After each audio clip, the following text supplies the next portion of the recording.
तपाईलाई जस्तो करेन्ट जस्तो खाना मन लाग्छ त्यस्तो बनाएर खाने हो र आज मैले ट्राई गरेर चाहिँ घरमा करेन्ट बनाउने।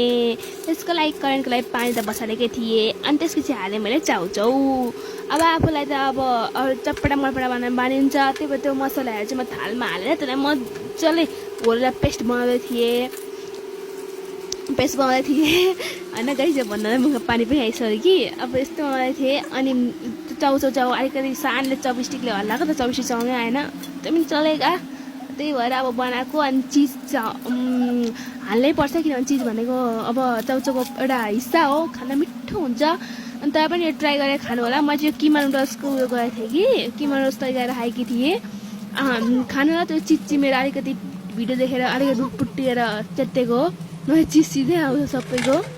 अनि अब चिजबाट पनि लिएर आएकी थिएँ अनि अर्को नयाँ आएको थियो त्यो ट्रायङ्गलवाला, हो त्यो पनि लिएर आएकी थिएँ। अनि खाँदाखेरि चाहिँ कस्तो मिठो थियो क्या, त्यो भर्खर आएको थियो तर मिठो थियो गाइस। अनि हामी